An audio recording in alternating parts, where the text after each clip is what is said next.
Hello everyone, एक बार फिर से स्वागत है आपका अपना यूट्यूब चैनल साइंस गुरु रवि में। गाइज, आप सभी को पता है आरआरबी टेक्नीशियन ग्रेड थर्ड की एग्जाम 2024 में हुई थी। इस आरआरबी टेक्नीशियन ग्रेड थर्ड में बायोलॉजी के टोटल सभी शिफ्ट में 311 क्वेश्चन आए हैं। मैं एक प्लेलिस्ट की शुरुआत कर रहा हूं आज से, जिसमें मैं आपको हर रोज 10, 15, 20 क्वेश्चन करवाने वाला हूं। और ये टोटल जो 311 क्वेश्चन है, इन 311 क्वेश्चन जो सभी शिफ्ट में पूछे गए हैं, इन सभी के कॉन्सेप्ट में आपको सिखाने वाला हूं। जरूरी है आपके लिए, क्योंकि आगे आरआरबी जो ग्रुप डी की एग्जाम होगी, आगे आरआरबी एनटीपीसी की एग्जाम होगी, इसमें भैया ये रिपीटेड क्वेश्चन और ये जो आरआरबी टेक्नीशियन ग्रेड थर्ड के जो कॉन्सेप्ट है और ये जो क्वेश्चन है, ये आगे आपके बहुत सारे काम आने वाले हैं। क्योंकि आप सभी जानते हैं रेलवे का इतिहास रहा है, रिपीटेड क्वेश्चन बहुत ज़्यादा पूछा गया है। अभी आप 2024 के जितने भी एग्जाम हुई है, जैसे कि आरआरबी एएलपी सीबीटी फर्स्ट हुआ था, आरआरबी जेई की एग्जाम हुई थी, आरआरबी टेक्नीशियन की एग्जाम हुई है, आरपीएफ एसआई वाली हुई है, तो इन सभी क्वेश्चनों में अगर आपने बायोलॉजी के क्वेश्चन देखे हो, मैंने देखे हैं भैया, मेरे पास पड़े हुए हैं पेपर, सभी पेपरों की पीडीएफ भी पड़ी हुई है, वैसे नोट्स भी पड़े हुए हैं। तो रिपीटेड क्वेश्चन ज्यादा पूछे गए हैं। कुछ 4-5 कॉन्सेप्ट है, उन कॉन्सेप्ट पर आधारित क्वेश्चन बहुत ज्यादा पूछे गए हैं। जैसे कि अब की बार अगर आप मानते हो तो प्लांट मॉर्फोलॉजी में पुष्पों से बहुत ज्यादा क्वेश्चन पूछे गए हैं। मानते हो आप इस बात को?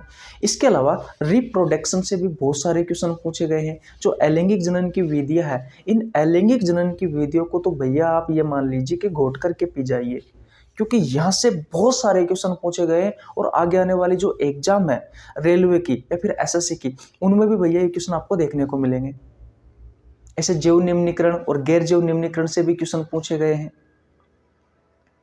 ऐसे बहुत सारे कॉन्सेप्ट है जिनसे लगातार रेलवे रिपीटेड क्वेश्चन पूछ रहा है।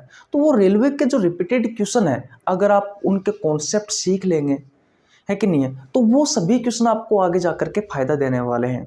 मैंने आरआरबी एएलपी सीबीटी फर्स्ट जो हुआ था, उसमें बायोलॉजी के जो क्वेश्चन पूछे गए थे, वो सभी मैंने क्वेश्चन करवा रखे हैं।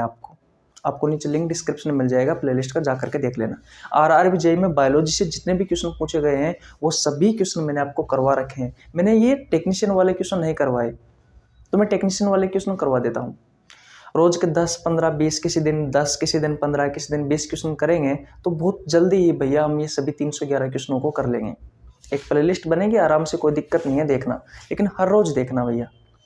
और अगर आपको थ्योरी पढ़नी है सभी प्रतियोगी परीक्षाओं के लिए, तो मैंने 29 रुपये पर मंथ आपको देने पड़ेंगे, मेंबरशिप ज्वाइन करनी पड़ेगी, और भैया आप जाकर थ्योरी देख सकते हैं। प्लेलिस्ट में आपको प्लेलिस्ट मिल जाएगी, तो आपको नीचे लिंक डिस्क्रिप्शन में मिल जाएगा, बायोलॉजी न्यू बैच के नाम से प्लेलिस्ट है, वहाँ जाकर के देख लेना।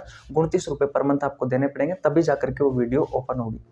मैंने डाइजेस्टिव सिस्टम कंप्लीट करा दिया है अभी बैच वाले, जो मैंने बैच स्टार्ट किया है इसमें, और एंडोक्राइन सिस्टम वाला जो चैप्टर है, अंतःस्रावी तंत्र वाला चैप्टर है, उसकी भी लगभग 7-8 क्लास हो चुकी है। अभी तक वो चैप्टर समाप्त नहीं हुआ है, उसमें 2 क्लासें और बाकी है, उसके बाद में वो चैप्टर समाप्त हो जाएगा। 5 से 5.5 महीने के बीच में मैं आपको पूरा सिलेबस करवा दूंगा, यानी कि आपकी जो ग्रुप डी की एग्जाम है उससे पहले मैं आपका पूरा सिलेबस करवा दूंगा। एक बात और इम्पोर्टेंट है, आप में से बहुत सारे सोचते हैं कि बायोलॉजी से क्वेश्चन नहीं आते। ऐसा भैया बिल्कुल मत सोचा करो। जितने क्वेश्चन केमिस्ट्री से आए हैं उतने ही बायोलॉजी से आए हैं, जितने क्वेश्चन फिजिक्स से पूछे गए हैं उतने ही बायोलॉजी से क्वेश्चन पूछे गए हैं। और एग्जाम पास करने के लिए एक क्वेश्चन भी बहुत ज़्यादा इंपॉर्टेंट होता है। जब आप 1 नंबर से रह जाते हो, तो एक बात को सोचा करो, ये मत सोचा करो कि यार मैं तो 1 नंबर से रह गया। ये सोचो कि जब आप एग्जाम हॉल में बैठे थे, तो उस 1 नंबर को लाने के लिए आपने दिन रात मेहनत की थी, चोटी से लेकर के एडी तक का जोर लगाया था एग्जाम हॉल में उस 1 नंबर को लाने के लिए, फिर भी वो 1 नंबर नहीं आया। तो आज हम उसी 1 नंबर के लिए पढ़ना है हमें। छोटी से छोटी चीज आपको बड़ा बनाती है, याद रखना मेरे भाई। इसलिए बैच जरूर ज्वाइन कर लेना, आपको नीचे लिंक डिस्क्रिप्शन में मिल जाएगा, बायोलॉजी न्यू बैच के नाम से प्लेलिस्ट। और किस तरीके से अगर आप ज्वाइन नहीं हो पा रहे हो, कहने का मतलब बैच में अगर आप ज्वाइन नहीं हो पा रहे हो, तो कमेंट कर देना भैया, मैं आपको बता दूंगा कि किस तरीके से आपको ज्वाइन होना है, किस तरीके से नहीं होना है बैच में। ठीक है, अब चलो आज की क्लास की शुरुआत करते हैं। समय वैसे ही 4-5 मिनट का हो चुका है। देखो भैया, इस तरफ तो आएंगे क्वेश्चन आपको, और इस तरफ इन क्वेश्चनों का मैं आपको सोल्यूशन करवाने वाला। ठीक है, चलिए क्वेश्चन नंबर 1 की शुरुआत करते हैं। क्वेश्चन नंबर 1 आपको स्क्रीन पर दिखाई दे रहा होगा। आज मैंने इजी क्वेश्चन लिए हैं, धीरे धीरे मैं आपका लेवल बढ़ाता हुआ चलूंगा ताकि आपको भी इंटरेस्ट आए पढ़ने में और कॉन्सेप्ट सीखने में। लेकिन जो कॉन्सेप्ट सिखाने वाला हूँ आज की इस क्लास में, वो आगे आने वाले एग्जाम में आपके जरूर काम आएंगे। क्वेश्चन नंबर 1 कहता है कि पौधे का निम्नलिखित में से कौन सा भाग सदैव नीचे की ओर बढ़ता है। पौधा तो आपने देखा है भाई, पौधा तो आपने देखा है, इस तरह का होता है, ठीक है। नीचे क्या होती है, जड़ होती है ये भैया, ठीक है। तो आपसे क्वेश्चन पूछा गया है, बिल्कुल इजी क्वेश्चन है कि नहीं है, कि पौधे का निम्नलिखित में से कौन सा भाग सदैव नीचे की ओर बढ़ता है। ये नीचे की ओर बढ़ता हुआ भाग कौन सा है भैया, तो ये हमारी जड़ है। तो राइट आंसर क्या हो जाएगा, जड़ हो जाएगा भैया, ठीक है। किसी को कोई प्रॉब्लम यहाँ तक बिल्कुल भी नहीं होनी चाहिए। अब भैया स्क्रीनशॉट ले लीजिए आप, और क्वेश्चन नंबर 2 स्क्रीन पर आ जाएगा अभी मैं इसको मिटाते ही, ठीक है। क्वेश्चन नंबर 2 अब आपको स्क्रीन पर दिखाई दे रहा होगा। क्वेश्चन नंबर 2 कहता है कि निम्नलिखित में से कौन सा वर्णक मनुष्य की लाल रक्त कणिकाओं में विद्यमान होता है। देखो आपके ऑप्शंस है, option number A melanin, option number B है जेंटोफिल, ऑप्शन नंबर सी है हीमोग्लोबिन, ऑप्शन नंबर डी है क्लोरोफिल। एक क्वेश्चन आपसे बार बार पूछा जाता है कि भाई ब्लड का जो लाल रंग होता है ना, ब्लड का लाल रंग, भाई ब्लड का रंग कैसा होता है, तो लाल रंग होता है, आप सभी को पता है। ये किस पिगमेंट के कारण होता है, ये क्वेश्चन पूछा जाता है, तो ये हीमोग्लोबिन पिगमेंट के कारण होता है। किसके कारण, हीमोग्लोबिन पिगमेंट के कारण, ठीक है। और यही आपके ब्लड में होता है, यही आपके आरसीबी में होता है। आरसीबी का रंग भी लाल जो होता है वो इसी पिगमेंट के कारण होता है, ये चीज़ आपको पता होना जरूरी है। एक जेंटोफिल दे रखा है भैया पिगमेंट आपके ऑप्शन में, जेंटोफिल पिगमेंट पीला रंग देने का काम करता है। याद रखना, जो सूरजमुखी का पीला फूल होता है, जो सूरजमुखी का पीला फूल होता है, वो पीला फूल भैया, उसका जो पीला रंग होता है वो किसके कारण होता है, इस जेंटोफिल पिगमेंट के कारण होता है। एक होता है मेलानिन पिगमेंट, मेलानिन पिगमेंट। इस पिगमेंट में आज बेचो वाली क्लास में मैंने आपको पढ़ाया भी था कि ये जो पिगमेंट होता है ये आपकी स्किन में होता है, और स्किन का जो आपकी जो त्वचा का जो रंग होता है, उस त्वचा को रंग देने के लिए, उस त्वचा का कलर के लिए जिम्मेदार होता है, ठीक है। मैंने आपको बताया था कि मेलानिन पिगमेंट अगर अधिक होगा, अगर ये पिगमेंट अधिक हुआ तो डार्कनेस, आपकी स्किन का कलर थोड़ा डार्क हो जाएगा, और अगर ये पिगमेंट कम बना तो वाइट यानी कि भूरा भूरा सा हो जाएगा आपकी स्किन का रंग, ठीक है। सनलाइट में ये मेलानिन पिगमेंट अधिक बनता है, तो ये भी आपको पता होना ज़रूरी है। इसके अलावा एक और है भैया क्लोरोफिल।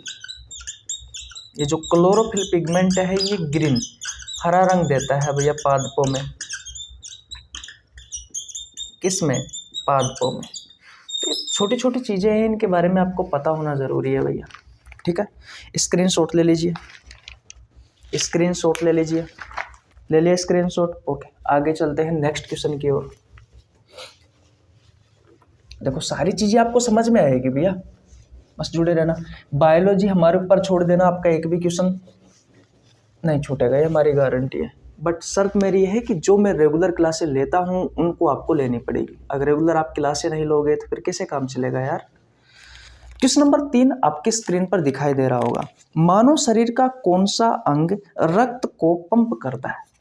लीवर है, अग्नाशय है, हृदय है, आमाशय है। देखो ध्यान से समझना, लीवर जो होता है ना, ये डाइजेशन में हेल्प करता है, क्योंकि ये बाइल जूस का निर्माण करता है, पित्रस का स्राव करता है, और जो पित्रस होता है वो वसा की बड़ी बड़ी गोलियों को, ये जो पित्रस होता है ये क्या करता है, ये वसा की बड़ी बड़ी गोलियों को,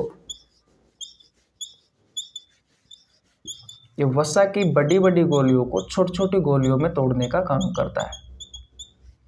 और इस बाइल जूस में, इस पित्रस में भैया कोई भी एंजाइम नहीं होता। मैंने डाइजेस्टिव सिस्टम में आपको बहुत अच्छे से पढ़ाया है, इसमें बाइल साल्ट होते हैं भैया, और ये बाइल साल्ट सोडियम बाइकार्बोनेट और सोडियम ग्लाइकोलेट, ये बाइल साल्ट ही भैया इस वसा की बड़ी बड़ी गोलियों को छोटी छोटी गोलियों में तोड़ने में सहायक होते हैं, जिसे हम क्या कहते हैं, जिसे हम वसा का पाइसीकरण कहते हैं।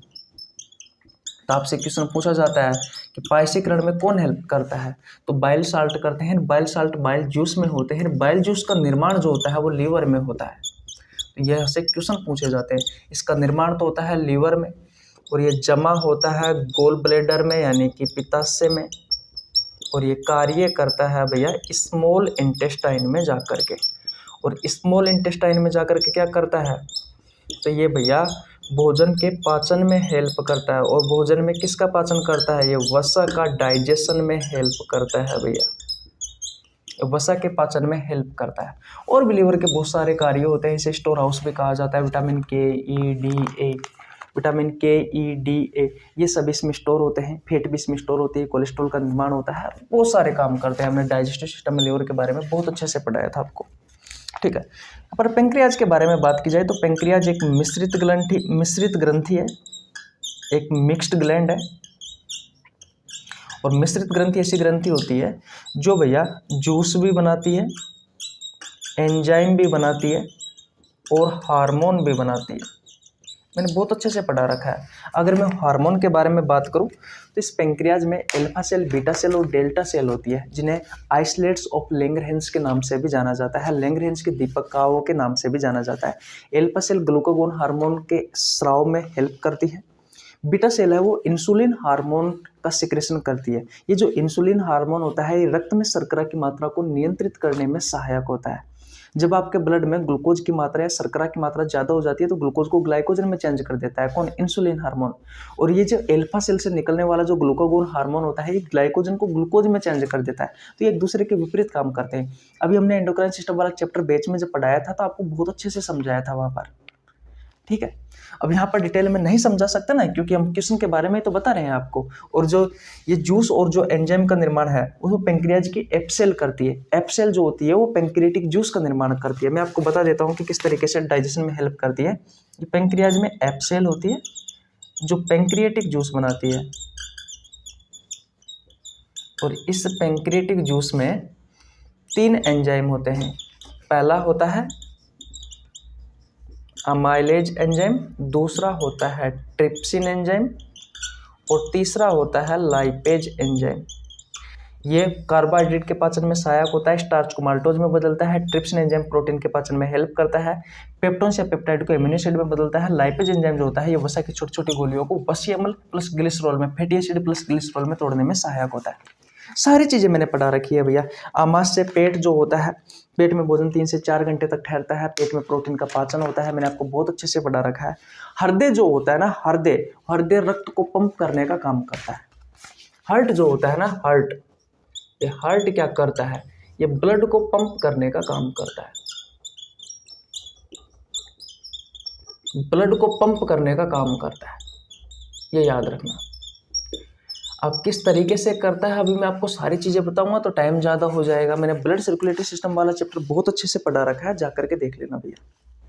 ब्लड सर्कुलेटरी सिस्टम में ब्लड के बारे में, ब्लड वेसल्स के बारे में और हार्ट के बारे में पढ़ाया जाता है। मैंने बहुत अच्छे से पढ़ा रखा है। अगर आप जाकर के देखोगे तो आपको कोई भी प्रॉब्लम नहीं आएगी भैया। इसका राइट आंसर क्या हो जाना चाहिए, इसका राइट आंसर हो जाना चाहिए भैया ऑप्शन नंबर सी, यानी कि हार्ट। हार्ट क्या करता है, ब्लड को पंप करने का काम करता है। स्क्रीनशॉट ले लीजिए, ले लें स्क्रीनशॉट। ओके, आगे चलते हैं।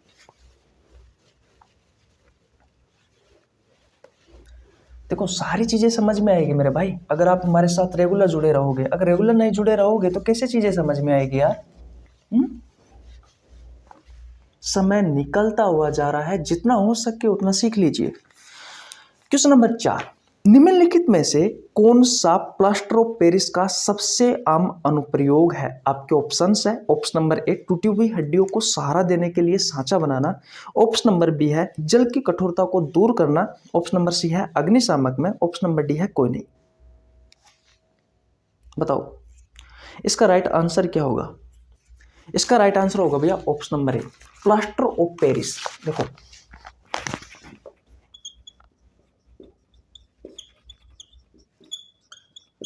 इस प्लास्टर ऑफ पेरिस का उपयोग बहुत सारी जगह पर किया जाता है। पहला जो ऑप्शन है ये बिल्कुल सही होगा इसका राइट आंसर, कि भैया जो टूटी हुई हड्डियां होती है, जो टूटी हुई हड्डियां होती है, उन टूटी हुई हड्डियों को सहारा देने के लिए, सहारा देने के लिए क्या बनाया जाता है, सांचा बनाना। अरे भैया जब हमारा हाथ टूट जाता है तो हाथ पर प्लास्टर करते हैं ना, प्लास्टर। गांव में आम भाषा में आपने देखा होगा क्या करते हैं, प्लास्टर करते हैं। कहते हैं ना कि यार क्या हुआ हाथ में, प्लास्टर कैसे बंधा रखा है। तो वो प्लास्टर किया जाता है ना, प्लास्टर, वो प्लास्टर ऑफ पेरिस से ही किया जाता है, याद रखना। इसके अलावा दांतों के सांचे बनाने में भी किया जाता है। दांतों के जो सांचे होते हैं ना, सांचे, सांचा बनाया जाता है ना किसी चीज का, सांचा बनाने में किया जाता है।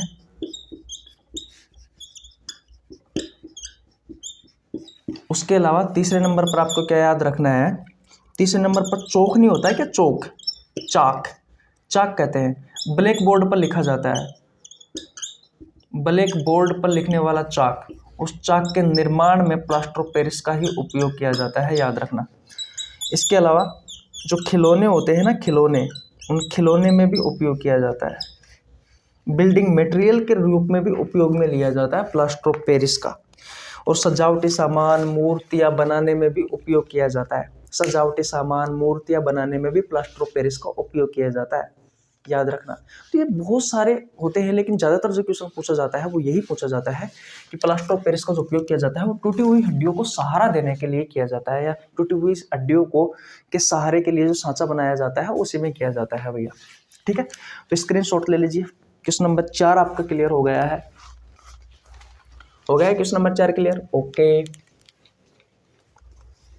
चलो क्वेश्चन नंबर 5 की ओर चलते हैं। क्वेश्चन नंबर 5 आपको स्क्रीन पर दिखाई दे रहा होगा। क्वेश्चन नंबर 5 कहता है कि कौन सा कोशिकांग कोशिका का शक्ति ग्रह होता है। आपके ऑप्शंस है एंडोप्लाज्मिक रेटिकुलम यानी कि अंतःपर्दवी जालिका, ऑप्शन नंबर बी है गोल्जी एप्रेंटस यानी कि गोल्जी इकाई, ऑप्शन नंबर सी है प्लास्टिड यानी कि लवक, ऑप्शन नंबर डी है यानी कि माइटोकॉन्ड्रिया यानी कि सूत्रकणिका। तो इसका राइट आंसर क्या होगा, माइटोकॉन्ड्रिया होगा।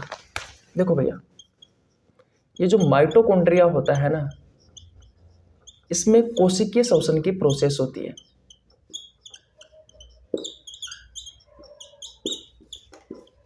अब ये कोशिकीय श्वसन की प्रोसेस क्या होती है, तो आपकी कोशिका में यानी कि आपकी सेल में ग्लूकोज को, ये जो ग्लूकोज होता है ना, इस ग्लूकोज का सूत्र होता है C6H12O6।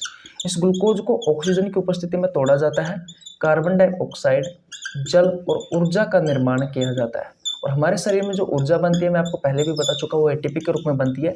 इस एटीपी की फुल फॉर्म होती है एडिनोसाइन ट्राइफॉस्फेट, ये आपका एटीपी का पूरा नाम होता है, adenosine triphosphate, adenosine triphosphate, adenosine triphosphate. ठीक है, तो यहाँ पर माइटोकॉन्ड्रिया में, इस माइटोकॉन्ड्रिया का आकार जूते के फीते के समान होता है, याद रखना। ठीक है, इसमें स्वयं का डीएनए भी होता है और इसमें राइबोसोम पाया जाता है भैया, याद रखना। 80S प्रकार का नहीं, 70S प्रकार का राइबोसोम पाया जाता है। तो यहाँ पर ऊर्जा बनती है भैया, याद रखना। इसलिए इसे क्या कहा जाता है, इसलिए इसे कोशिका का शक्ति घर या फिर ऊर्जा घर कहा जाता है, याद रखना। यही रीजन होता है क्योंकि इसी कोशिका में जो माइटोकॉन्ड्रिया होता है, ये जो कोशिकांग है, इसी कोशिकांग में क्या होता है, ऊर्जा का निर्माण होता है। ठीक है, किसी को कोई प्रॉब्लम यहाँ तक बिल्कुल नहीं होनी चाहिए। स्क्रीनशॉट ले लीजिए भैया, ले लिया आपने स्क्रीनशॉट। क्वेश्चन नंबर 5 क्लियर हो गया आपका, कोई प्रॉब्लम यहाँ तक बिल्कुल नहीं होनी चाहिए। चले आगे। ओके, आज के ईजी से क्वेश्चन है भैया, लेकिन याद रखना ईजी क्वेश्चन से ही बहुत बड़ा ईजी तो खाई है यार। अगर आपके एग्जाम में पूछे गए हैं तो फिर ठीक ठाक लेवल के ही होंगे ना। क्वेश्चन नंबर 6 देखिए, क्वेश्चन नंबर 6 आपको स्क्रीन पर दिखाई दे रहा होगा। वह कौन सी प्रक्रिया है जिसके द्वारा सौपोषी बाहर से पदार्थ लेते हैं और सूर्य के प्रकाश की उपस्थिति में उन्हें ऊर्जा को संचित रूपों में परिवर्तित करते हैं। आपके ऑप्शन है संचलन, ऑप्शन नंबर बी है परिचलन, ऑप्शन नंबर सी है प्रकाश संश्लेषण, ऑप्शन नंबर डी है पाचन। याद रखना, फोटोसिंथेसिस, ये जो प्रकाश संश्लेषण की प्रक्रिया है ना भैया, इस प्रकाश संश्लेषण की प्रक्रिया में ही भैया सूर्य का प्रकाश की आवश्यकता होती है।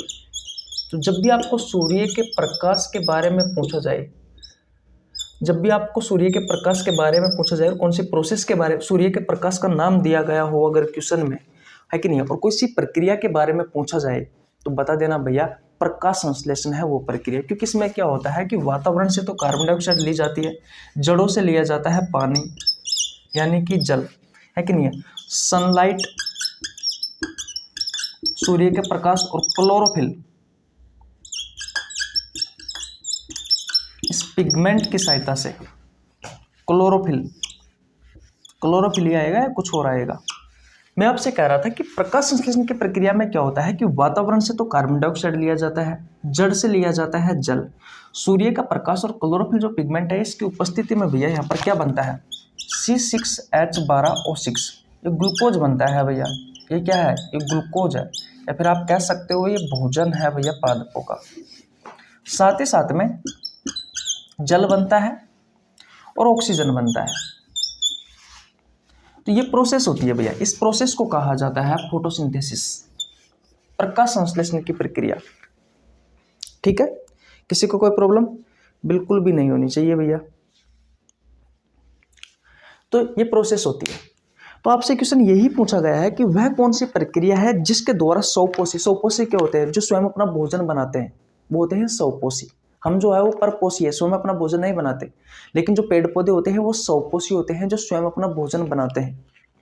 ठीक है, वो बाहर से पदार्थ लेते हुए और सूर्य के प्रकाश की उपस्थिति में उन्हें ऊर्जा के संचित रूपों में परिवर्तित करते हैं। बाहर से ही तो लेते हैं भैया, वातावरण से तो उन्होंने ऑक्सीजन ली, जड़ से पानी लिया उन्होंने, फिर सूर्य के प्रकाश की उपस्थिति में उन्होंने क्या बनाया, भोजन का निर्माण किया, है कि नहीं है, ग्लूकोज बनाया और जल और कुछ मात्रा में ऑक्सीजन। इस ऑक्सीजन को पेड़ पौधे छोड़ते हैं, फिर हम श्वास लेते हैं, फिर हम लेते हैं इस ऑक्सीजन को। ठीक है, तभी तो कहते हैं कि जो पेड़ पौधे होते हैं वो कार्बन डाइऑक्साइड तो लेते हैं और ऑक्सीजन छोड़ते हैं, है कि नहीं है। तो क्वेश्चन आपको समझ में आ गया। ओके, स्क्रीनशॉट ले लेना भैया, ले ले स्क्रीनशॉट। ओके चलो भैया आगे चलते हैं, मिटा दूं, ठीक है। नेक्स्ट क्वेश्चन आपको स्क्रीन पर दिखाई दे रहा होगा, क्वेश्चन नंबर 7। क्वेश्चन नंबर 7 कहता है कि पाचन नलिका में भोजन की गति का सही क्रम निम्नलिखित में से कौन सा है। आपके ऑप्शन है, ऑप्शन नंबर ए मुंह, ग्रास नली, आमाशय, ऑप्शन नंबर बी है ग्रास नली, मुंह, आमाशय, ऑप्शन नंबर सी है ग्रास नली, आमाशय, मुंह, ऑप्शन नंबर डी है मुंह, आमाशय, ग्रास नली। देखो भैया हिंदी में लिखा हुआ है, मैं आपको इंग्लिश में समझाता हूँ। पाचन नली में भोजन की गति का क्रम पूछा गया है। मैंने आपको एलिमेंट्री कैनाल पढ़ाई थी भैया, एलिमेंट्री कैनाल, आहार नाल, ये वह पाइप है जिससे होकर भोजन गुजरता है। भोजन की गति का क्रम पूछा है तो सबसे पहले भोजन जाता है आपके माउथ में। कहाँ पे जाता है, माउथ में। माउथ में दांतों के द्वारा इसे चबाया जाता है, छोटे छोटे टुकड़ों में कन्वर्ट किया जाता है। ठीक है, एक होती है इसमें सलाइवरी ग्लैंड्स जो सलाइवा का निर्माण करती है। सलाइवा में कुछ एंजाइम पाए जाते हैं जो कार्बोहाइड्रेट के पाचन में हेल्प करते हैं, जैसे कि salivary amylase enzyme, ptyalin amylase enzyme. एक इसमें लाइसोजाइम एंजाइम भी पाया जाता है जो भोजन के साथ आने वाले छोटे मोटे बैक्टीरिया और कीटाणुओं को नष्ट करने में भी सहायक होता है। इसके अलावा आपकी टंग होती है, आपके मुंह में जीभ होती है जो भोजन को निगलने में सहायता करती है और मुंह की सफाई में भी हेल्प करती है। उसके बाद में भोजन जाता है फूड पाइप में। इस फूड पाइप को ग्रास नाल भी कहते हैं, याद रखना, भोजन नली भी कहते हैं, याद रखना, और ईसोफेगस भी कहा जाता है। इसे ईसोफेगस भी कहा जाता है। ठीक है, और फूड पाइप के बाद, फूड पाइप में किसी भी प्रकार का भोजन का पाचन नहीं होता। फूड पाइप के बाद में जो भोजन जाता है वो जाता है स्टोमक में। स्टोमक को हिंदी में कहा जाता है आमाशय। 3 से 4 घंटे तक भोजन ठहरता है, इसमें प्रोटीन का पाचन होता है। मैंने डाइजेस्टिव सिस्टम में बहुत अच्छे से पढ़ा रखा है। स्टोमक के बाद में भोजन जाता है आपकी स्मॉल इंटेस्टाइन में। स्मॉल इंटेस्टाइन में भोजन के, स्मॉल इंटेस्टाइन का डुओडेनियम वाले भाग में भोजन का पूर्ण रूप से पाचन हो जाता है। और विलाई यानी कि छोटी आंत का जो अंतिम भाग होता है, जैसे कि डुओडेनियम, जिज्नम, इलियम, तो इलियम वाले भाग में भोजन का पूर्ण रूप से अवशोषण भी हो जाता है। उसके बाद में बचा हुआ भाग जाता है भैया, बचा हुआ जो भोजन होता है वो जाता है लार्ज इंटेस्टाइन में। लार्ज इंटेस्टाइन को कहा जाता है बड़ी आंत और इसमें भैया इस भोजन में से पानी का एब्जॉर्प्शन होता है, उसके बाद में रेक्टम वाले भाग में, यानी कि सीकम कोलन और रेक्टम 3 भाग होते हैं ना बड़े आंत के, तो रेक्टम वाले भाग में भोजन कुछ समय के लिए ठहरता है, उसके बाद में लार्ज इंटेस्टाइन से एनस वाले भाग से शरीर से बाहर निकल जाता है। ये अपशिष्ट पदार्थ या फिर जिसे मल कहते हैं आप, किस तरीके से मल में कन्वर्ट होता है भैया, ये भोजन जो होता है बैक्टीरिया ने सड़ा देते हैं, गला देते हैं, मल में कन्वर्ट कर देते हैं। वो सारी चीज मैंने आपको डाइजेस्टिव सिस्टम में पढ़ाई थी। ये आपके भोजन की गति का क्रम है, सबसे पहले माउथ आएगा, फिर फूड पाइप आएगा, फिर स्टोमक आएगा, फिर स्मॉल इंटेस्टाइन, लार्ज इंटेस्टाइन और एनस वाला भाग आएगा। आहार नाल इन सभी अंगों से मिलकर के बना हुआ होता है। लगभग 9 मीटर इसकी लंबाई होती है। फीट में पूछे तो 33 फीट के आसपास बता देना, 30 से 33 फीट के आसपास होती है। यह पाइप है जिससे होकर के भोजन गुजरता है। बताओ, किसी को कोई दिक्कत यहाँ तक बिल्कुल नहीं होनी चाहिए। तो आपका राइट आंसर क्या होगा? ऑप्शन नंबर ए होगा, क्योंकि माउथ दिया गया है, पहले तो मुंह दिया गया है भाई, पहले तो मुंह है, उसके बाद में ग्रासनाल दिया हुआ है और उसके बाद में अमाशय दिया गया है। तो यही तो है आपके भोजन की गति का क्रम। ठीक है, स्क्रीनशॉट ले लीजिए, ले ले स्क्रीनशॉट। ओके, मजा आ रहा है पढ़ने में? देखो चीजें सारी समझ में आएगी, ऐसा कुछ भी नहीं है कि भैया हम कोई अलग तरीके से आपको पढ़ा रहे हैं। बस फर्क कितना है कि व्हाइट बोर्ड है, व्हाइट बोर्ड हुआ तो क्या हुआ, कंटेंट तो अच्छा दे रहे हैं ना आपको। अगर आपको वीडियो अच्छी लग रही हो तो वीडियो को लाइक कर देना। नेक्स्ट क्वेश्चन देखो, क्वेश्चन नंबर 8 आपको स्क्रीन पर दिखाई दे रहा होगा। वे जीव जिनमें केवल एक कोशिका होती है या एक कोशिका होती है वो कहलाते हैं। देखो मैंने आपको पहले भी बताया है, देखो 2 प्रकार के जीव होते हैं। कुछ होते हैं एक कोशिकीय जीव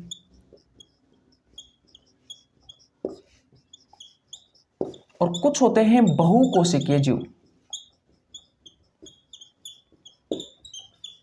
एक कोशिकीय जो जीव होते हैं इनका निर्माण केवल एक कोशिका से होता है और इनका निर्माण जो होता है वो बहुत सारी कोशिका से होता है। तो आपसे यही क्वेश्चन पूछा गया है कि वह जीव कौन सा है जिसका निर्माण एक कोशिका से होता है, तो वो एक कोशिकीय जीव है, यूनिसेलुलर ऑर्गेनिज्म, और ये होते हैं मल्टीसेलुलर ऑर्गेनिज्म। ठीक है, अब एक कोशिकीय जीवों के नाम लिख लीजिए भैया, क्योंकि यहां से आपके एग्जाम में क्वेश्चन पूछे जाते हैं। तो अमीबा है भैया, उसके अलावा पैरामीशियम है,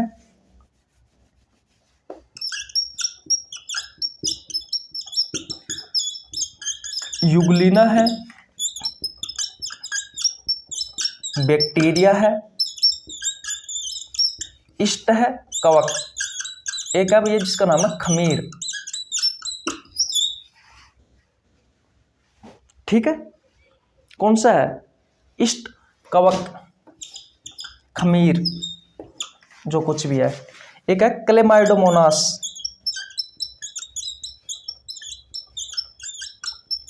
ये सभी एक कोशिकीय जीव होते हैं भैया। एक कोशिकीय शैवाल, एक कोशिकीय कवक, amoeba, paramecium, Euglena, bacteria, Chlamydomonas, इष्ट, खमीर, ये सारी चीजें आपको याद रखनी है, एक कोशिकीय जीव होते हैं।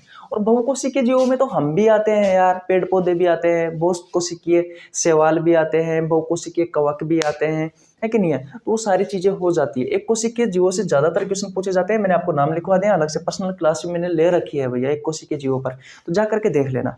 पर आपको फुर्सत का है, फालतू चीजें पढ़ने से बेहतर है रील चलाने से बेहतर है यार, और पता नहीं क्या क्या पढ़ते रहते हो। मैं एक बात बताऊं आपको, पढ़ने वाले, देखो कॉम्पिटिटिव एग्जाम का जो सिलेबस होता है ना, उसका कोई अंत नहीं है।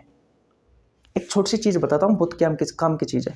कॉम्पिटिटिव एग्जाम का जो सिलेबस होता है उसका कोई अंत नहीं है। पहले सिलेबस कंप्लीट करो जो आपके टीचरों के द्वारा पढ़ाया गया है। दूसरी बात, जो आपके प्रीवियस ईयर के क्वेश्चन है, उस प्रीवियस ईयर के क्वेश्चनों के जितने भी कॉन्सेप्ट है उन सभी कॉन्सेप्ट पर आपको काम करना चाहिए। अगर आप प्रीवियस ईयर के क्वेश्चनों पर, कॉन्सेप्ट पर काम बहुत अच्छे तरीके से करते हो तो फिर आपको कोई प्रॉब्लम नहीं आएगी। मैंने आपका रेलवे 2024 के सारे क्वेश्चन देखे हैं, मैं बायोलॉजी पढ़ाता हूं, मुझे सारे क्वेश्चन पता है। कुछ क्वेश्चन अलग 10th क्लास से लिए गए हैं, उन 2 कॉन्सेप्ट को मैंने याद कर लिया, है कि नहीं है? एक कॉन्सेप्ट तो शायद नेक्स्ट क्वेश्चन में आएगा, इसमें तो नहीं है, उससे लास्ट 10 वाले क्वेश्चन में है वो कॉन्सेप्ट। जैव निम्नीकरण और गैर जैव निम्नीकरण, बायोडिग्रेडेबल और नॉन बायोडिग्रेडेबल से संबंधित क्वेश्चन पूछे गए हैं रेलवे में अब की बार बहुत ज्यादा। तो कोई दिक्कत वाली बात नहीं है, मुझे तो कोई प्रॉब्लम नहीं आई तो आपको भी नहीं आएगी यार। जब मैं क्वेश्चन हल कर पा रहा हूं तो आप भी कर पाओगे। ठीक है, स्क्रीनशॉट ले लीजिए, कोई दिक्कत यहां तक नहीं होनी चाहिए।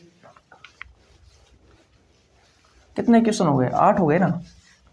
देखो भैया 9 नंबर क्वेश्चन देखो, बिल्कुल सिंपल है। क्वेश्चन नंबर 9 कहता है कि वायुमंडल में उपस्थित निम्नलिखित गैसों में से कौन सी गैस स्थलीय जीवों द्वारा श्वसन के लिए उपयोग की जाती है। वायुमंडल में सबसे ज्यादा मात्रा में पाए जाने वाले गैस कौन सी, आपको कमेंट बॉक्स में बताना है। आपके ऑप्शन है, option number nitrogen, option number B है ऑक्सीजन, ऑप्शन नंबर सी है नियोन, ऑप्शन नंबर डी है हाइड्रोजन। बताओ इनमें से वायुमंडल में उपस्थित कौन सी गैस है जिसका स्थलीय जीव है वो श्वसन के लिए उपयोग करते हैं। तो ऑक्सीजन है, आप सभी को पता है, हम भी ऑक्सीजन का उपयोग करते हैं भैया। ये तो इजी क्वेश्चन है। क्वेश्चन नंबर 10 इसको आपको स्क्रीन पर दिखाई दे रहा होगा। क्वेश्चन नंबर 10 कहता है कि निम्नलिखित में से कौन सा गैर जैव निम्नीकरण पदार्थ निष्क्रिय हो सकता है और लंबे समय तक पर्यावरण में बना रह सकता है या फिर पारिस्थितिकी तंत्र में विभिन्न सदस्यों को नुकसान पहुंचा सकता है। आपके ऑप्शन है, ऑप्शन नंबर ए प्लास्टिक से बनी सामग्री, ऑप्शन नंबर बी है पौधे की पत्तियां सामग्री, ऑप्शन नंबर सी है मृदा से बनी सामग्री, ऑप्शन नंबर डी है कागज से बनी सामग्री। देखो भैया ध्यान से समझना, इसका राइट आंसर होगा ऑप्शन नंबर ए। इसमें दो चीजें होती है भैया इस कॉन्सेप्ट में। एक होता है बायोडिग्रेडेबल,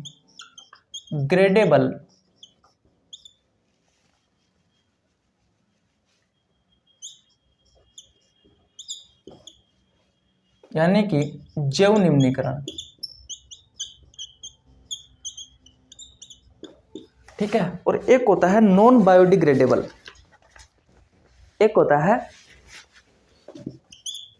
नॉन बायोडिग्रेडेबल,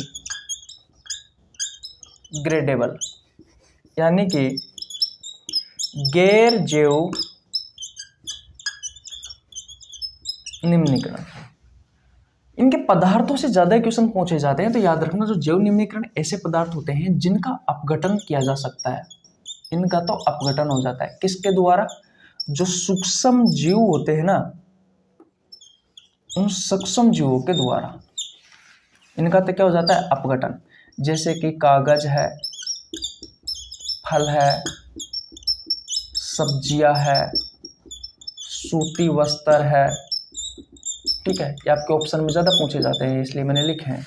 और नॉन बायोडिग्रेडेबल गैर जैव निम्नीकरण पदार्थ ऐसे पदार्थ होते हैं जिनका क्या नहीं होता, जिनका अपघटन नहीं होता है, ये टूटते नहीं है, लंबे समय तक एक पर्यावरण में बने रहते हैं।